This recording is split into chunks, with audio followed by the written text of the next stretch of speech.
To address the issues facing Tennesseans today, from 10 News, this is Inside Tennessee. Good morning and welcome to Inside Tennessee. I'm your moderator, John North. My colleague, John Becker, is away this morning. It's election season and a busy one at that.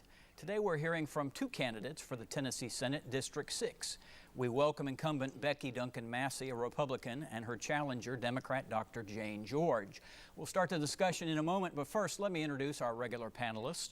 Lawyer Don BOSCH, a Democrat, and PR consultant Susan Richardson-Williams, a Republican, And by the way, it's been forever since I've seen you guys. It's great to see you. Good to see you, John. And good morning. All right, let me start off by briefly talking to our candidates. And I'll make it very simple and say I'm curious as to why both of you are running. Becky, I think you're finishing up your second four-year term.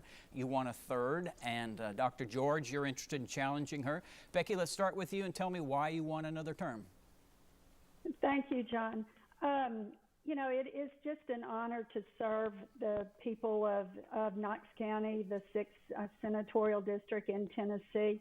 You know, I've spent a life of service to Knox County through multiple volunteer opportunities and also through my 24 years of running Sertoma Center, serving some of our most vulnerable citizens, individuals with disabilities. And, you know, I never really had planned on running, but, you know, I've felt that we didn't have a voice for the most vulnerable in Nashville, that, you know, a social service provider.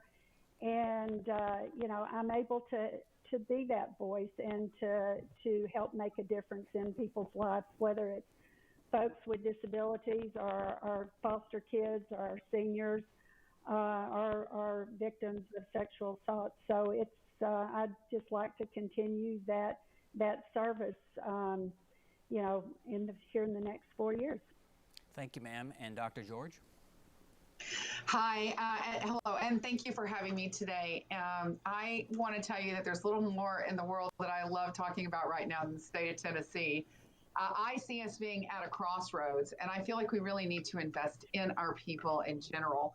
I believe that a healthy economy requires healthy people, a healthy population, working in good paying jobs, and requires the support of elected leaders who are fighting for those people. And that's the reason that we end up doing this job, is to serve the people of our particular district and those of the state of Tennessee. And I don't believe that we need to be the state with the lowest and cheapest labor or the least amount of regulation. I believe we need to be a state that is creating good jobs and good educations and accessible health care that's not breaking people to the banks, and providing renewable energy to attract industry into Tennessee. And I believe we can build our economy and support all Tennesseans at the same time. Thank you. Don, you want to start us off? Yeah, Jane, you're a newcomer to politics. Becky has, as she's mentioned, been involved in politics for a long time. And looking a little bit into your background, obviously you're a healthcare provider, and you talk quite a bit about affordable healthcare for all. That has been a problem that has vexed Tennesseans all the way back to the days of originating TennCare and nearly breaking the bank when Governor Bredesen had to make some hard decisions. How would you envision doing something differently than what, frankly, our Republican-led state has done as it relates to health care for all without, as I've said, breaking the bank? Yeah, I agree with you. We need to have accessible and affordable health care. And that's resonating on a lot of layers. First of all, we need to accept Medicaid expansion. We need a vocal advocate for Medicaid expansion, somebody who's going to go up and fight for it. It's so important. We're losing $1.4 billion every year. The states around us are accepting it. Let me just remind you that we're paying into that. That federal money is going to states, and we're not bringing that money home. And we need to stand up on the floor and say, this is critical.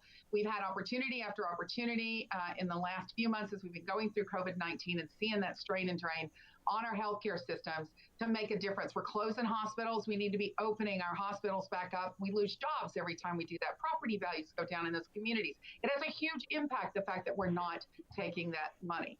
So that's one of the things that I would do, is really, really work to fight to get the funds here, and to help those who may be opposed to it to understand that it's fiscally a smart idea. It's one of those things where we talk about Tennessee being so powerful in the way that we manage our funds, and yet we're spending money, our taxpayers are spending money that's not coming home into our healthcare systems. We have to remember that our out-of-pocket has become a real burden for patients that have private insurance. This is a real problem as well. Our deductibles are going up. It's becoming a larger part of people's actual signatures every year, just to maintain the basics for those that have private insurance.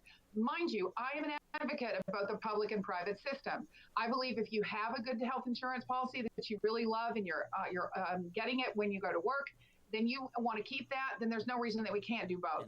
And we can see over time if we have a demand for something that would be covering the entire state. And Becky, let's hear from you. Well, you know, I was one of the few people in the legislature that actually voted for Insure Tennessee, and voted for it twice when Governor Haslam did propose it. Unfortunately, it did not pass. And, you know, I've said that if there is a bill that is really working its way through the system, and that has personal buy-in like Insure Tennessee did, and that you know, it has it's got to have a reasonable chance of passing. I'm not one that just does things just to make a statement. I like to work to make things happen. And we have done lots of other things in the healthcare arena to, you know, as far as increasing the safety net in our communities throughout the state. Even this year, we made some significant, even with the tight budget and having to reduce a lot of,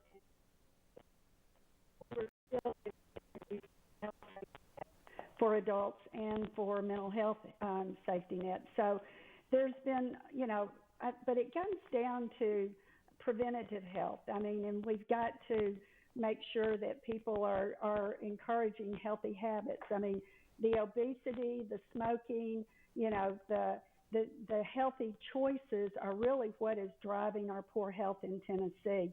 You know, we are one of the most obese states, and we've got to encourage that. I've served on a chronic health task force working on that. We did increase the age to purchase cigarettes to 21 this year, which should help some on the smoking.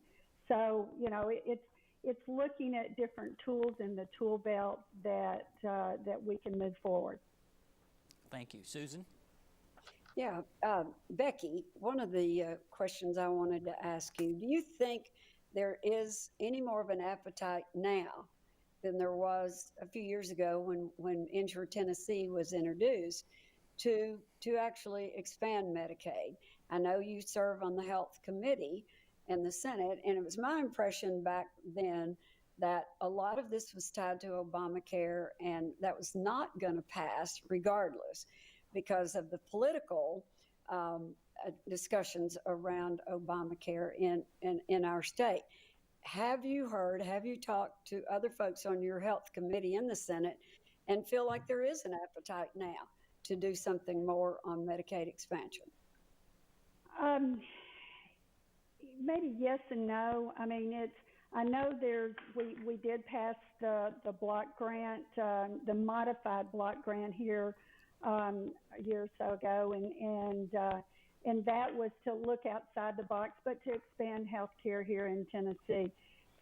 So there was interest in doing something a little bit different, but ultimately it's going to, I think for something to really go, it's going to have to come from the governor, and it's going to have to be an all-out push. I don't believe that really when Insure Tennessee went through, I don't think that they had really garnered the support of the members the way they needed to before we went into special session that year. And it's got to be kind of a grassroots, working with individual members and sitting there and explaining what difference it does make. you know, when we were hearing in that special committee that year, and we were hearing from advocates for Insure Tennessee, we were hearing from the heads of hospitals who, you know, were making in the six figures saying we weren't hearing from individuals that were impacted by it. And I said, you know, back when I was running Sertoma Center, if I wanted someone to support the folks that we served, I didn't need to tell them about me. I needed to tell them about and let them meet the folks that we served that really just needed some hand up. So Let me jump I in think here. it's got to come from both directions. Sorry to interrupt. We need to take Sorry. a break, but when we resume, we'll come back with Dr. Jane George. It's Inside Tennessee. We'll be right back.